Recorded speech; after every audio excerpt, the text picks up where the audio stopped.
Hello, hello. Ganito ka mo mag-search sa coins, halimbawa, click mo tong link, tapos continue lang, syempre. So, ang gawin mo para mabilis, i-heart mo to, tapos add to cart. Bawa yan, add to cart. Ito kasi mura ngayon yung blue. Tapos, i-back mo back.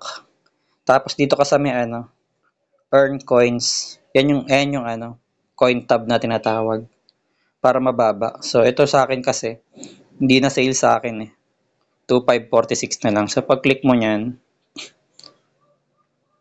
ayan, buy, buy. Tapos tanggalin mo tong gadget protection. Tapos yan, lalabas na yung price. So sa akin, wala na rin kasi akong coins. Kaya kayo na yung mag-order.